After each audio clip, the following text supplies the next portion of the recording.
अभी मुसलमान है, मैं एक शिया मुसलमान हूँ। हम पे तो ये कहा जाता है कि अम्मा आयशा को मानते ही नहीं है, ये कहते नहीं, लेकिन फिर भी अम्मा आयशा पे कोई बात करे और नबी करीम सल्लल्लाहु अलैहि वसल्लम पे कोई बात करे, स्लोगन कोई कुत्ता बिल्ला ला करो और स्लोगन वो उसको छोड़े, वो बाद में करूंगा। इधर अभी स्लोगन था योर जेंडर रोल्स।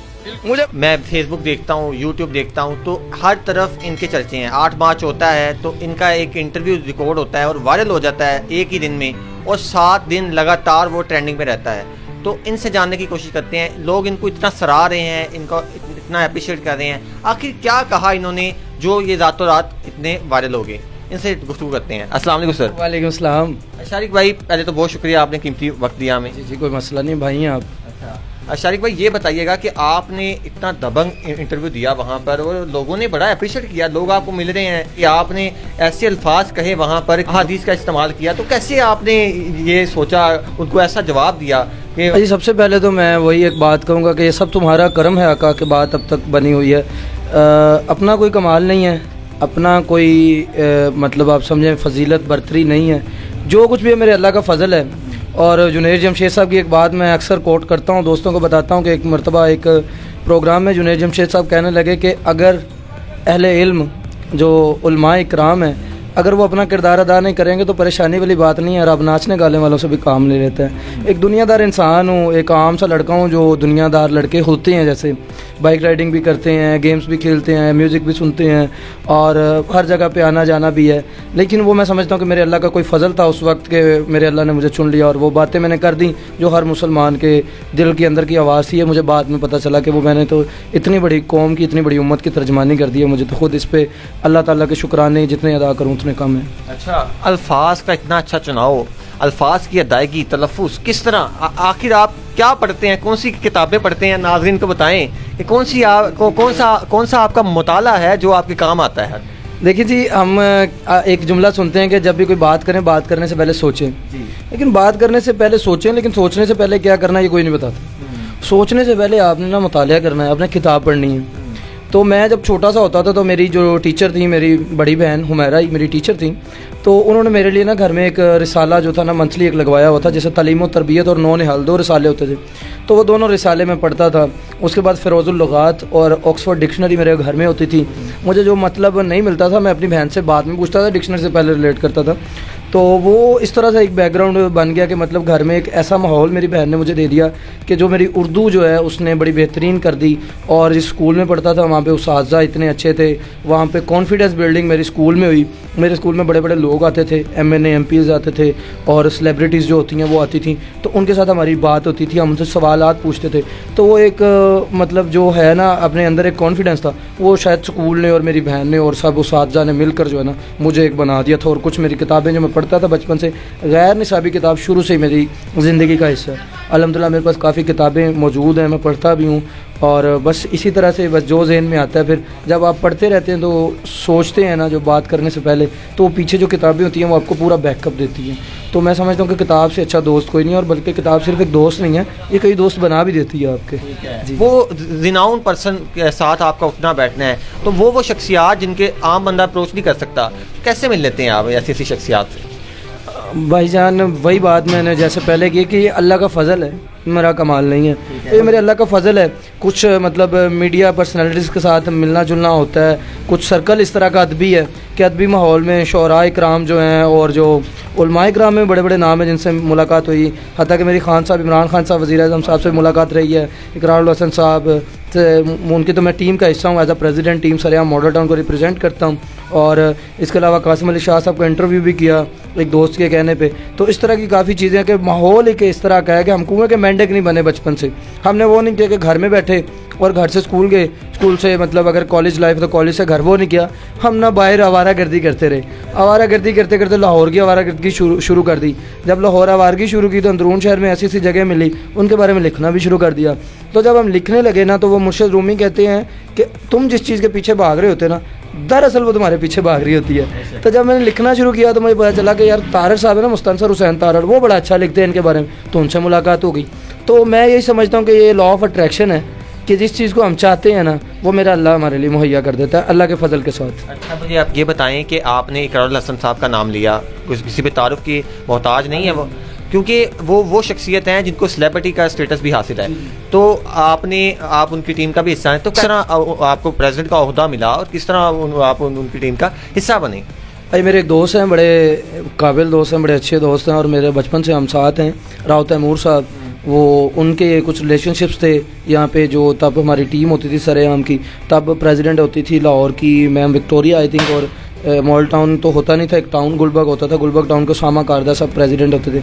तो उन्होंने मुझे टीम में एक मेंबर बना दिया। मेंबर से थोड़ी सी मेहनत की, जब नज़र आया उनको लगा, उन्होंने ये समझा कि ये काबिल है, तो उन्होंने मुझे एग्जीक्यूटिव मेंबर बना दिया। उसके बाद दोबारा इंटरव्यूज़ हुए, टीम बंदियाँ हुई, तो मॉडल टाउन एक टाउन अलग बना दिया उन्होंने। तो अल्लाह ताला के फजल से वो शेरा जो था वो मैं नातवा तो नहीं कहूँगा अपने कंधों को, क्योंकि अल्हम्दुलिल्लाह मेरे पास मुतालिया भी है, अल्लाह का फजल भी मेरे साथ है और दोस्त भी मेरे पास बड़े अच्छे अच्छे हैं और काबिल दोस्त हैं। तो मैं समझूंगा कि मेरे मजबूत कंधों पे जो है उन्होंने एक ज़िम्मेदारी डाली और अल्हम्दुलिल्लाह इसको निभा रहे हैं। और टीम सरेआम का पैगाम है कि दुनिया में पाकिस्तान जो है वो हर लिहाज से एक अच्छा मुल्क जो है हम उसको रिप्रेजेंट करें। और इसके लिए हमारा 23 मार्च 2022 को ऐवान इकबाल लाहौर में 12:30 पे हमारा कन्वेंशन भी होने जा रहा है, यौम पाकिस्तान यौम पैमान के नाम से। तो मैं बल्कि आपके तवस्सुत से लोगों को दावत भी देता हूँ कि उसमें शिरकत करें और वहाँ पर मुलाकात भी होगी इंशाल्लाह। अच्छा, मुझे आप ये बताइएगा कि आपने इंटरव्यू में एक लफ्ज़ इस्तेमाल किया कि मैं एक शिया मुसलमान हूँ, तो आपने समझते हैं कि इसकी वजह से एक फ़िरके की नुमाइंदगी हुई है? जी बिल्कुल हुई है अल्हम्दुलिल्लाह, और मैं फ़ख्र करता हूँ कि मैं एक शिया मुसलमान हूँ।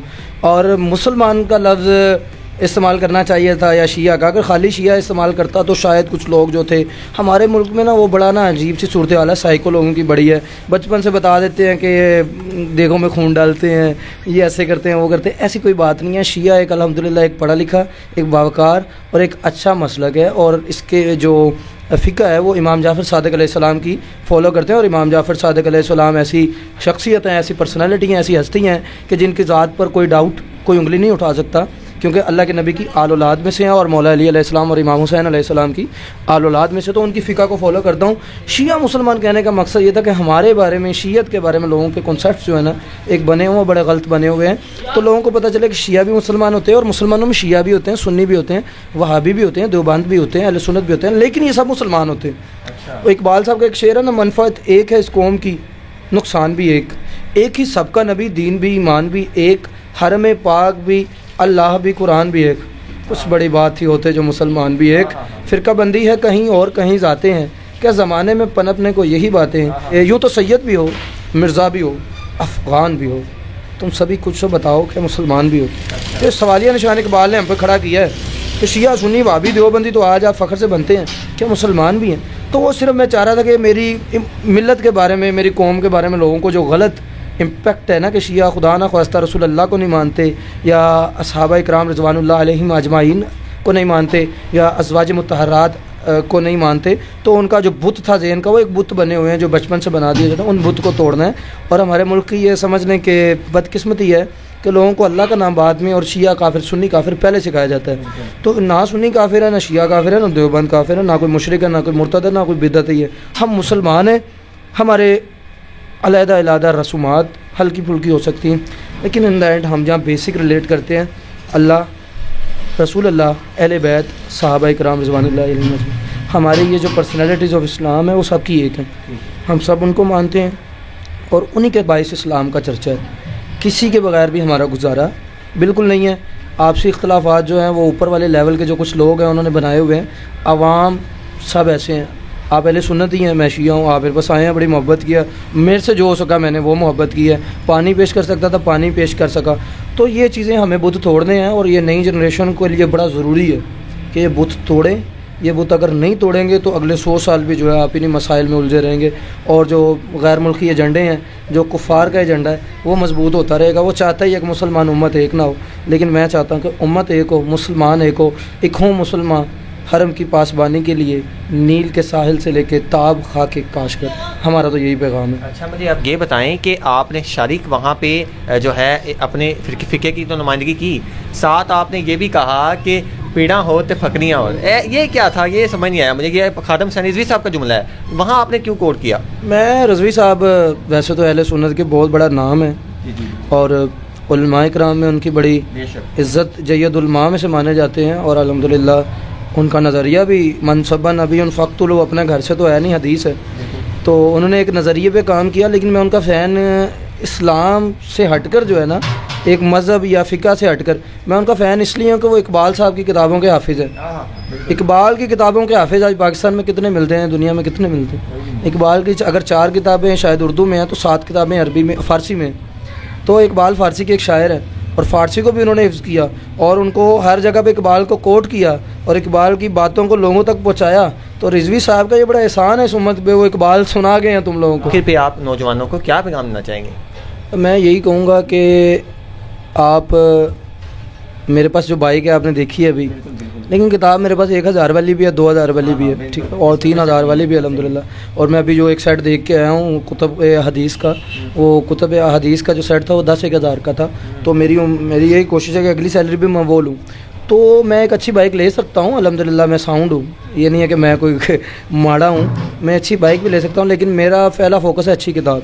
तो नौजवान ये याद रखें कि आप एक अच्छी बाइक के बगैर तो गुजारा कर सकते हैं, एक ऑर्डिनरी बाइक तो रख सकते हैं, लेकिन अच्छी किताब के बगैर गुजारा नहीं है, नहीं है, नहीं है। आप कुतुब का मुताला करें, अच्छी कुतुब पढ़ें, अच्छे लोगों की, और जो नामवर लोग हैं, कामयाब लोग हैं, उनकी जो है ना ऑटोबायोग्राफीज़ पढ़ें, उनकी ज़िंदगियों को पढ़ें कि उन्होंने कैसे इनकलाब लाए। और सलाउद्दीन अयूबी को पढ़ें, तारिक बिन ज़ियाद को पढ़ें, उसके बाद महमूद गज़नवी जैसे लोग जो हैं उनको भी पढ़ें। और आज लोगों को, बच्चों को ये भी कहूँगा, नौजवानों को कहूँगा, दोस्तों को, भाइयों को कहूँगा कि सलाउद्दीन अयूबी साहब का एक कॉल है कि जिस कौम को आपने तबाह करना हो उनके नौजवानों में फाशी पे ला दें। तो आज हम शायद नंबर 1 पे नहीं है, तो टॉप 10 में तो पाकिस्तान फाशी की मतलब साइट्स पे जो है देखा जाता है, उसको कम कर दें। छोड़ नहीं आप सकते फ़ौरन, मुझे भी पता है, आहिस्ता आहिस्ता छोड़ें और कोशिश करें कि ज़्यादा से ज़्यादा तमस्सक जो है ना, अब जो फ़ी ज़माना अपने दीन के साथ तमस्सक रखें और किताबों का मुतालिया बहुत ज़्यादा करें। मेरी ख़ुद की ये ख्वाहिश है कि मैं अपने इलाके के लिए एक ऐसी लाइब्रेरी बनाऊँ जहाँ पे कम से कम 10,000 कुतुब हों। अभी मेरे पास शायद 70 से 80 कुतुब हैं, सारी मेरी अपनी सैलरी से ली हुई हैं, अपनी ज़ाती कमाई से ली हुई हैं। और मैं ये चाहता हूँ कि इस इलाके की जो सबसे बड़ी लाइब्रेरी हो, जहाँ से 10,000 से ज़्यादा कुतुब हों, वो मेरी हो, ख्वाह मेरे नाम पे ना हो, मेरे बाप के नाम पे ना हो, वो इमाम हुसैन अलैहिस्सलाम के नाम पे हो, लेकिन वो एक अच्छी लाइब्रेरी हो जहाँ से इल्म की जो शुआएँ हैं वो हर बंदे को मुनव्वर करें, हर दिल को जो है वो रोशन करें। मेरे यही एम है।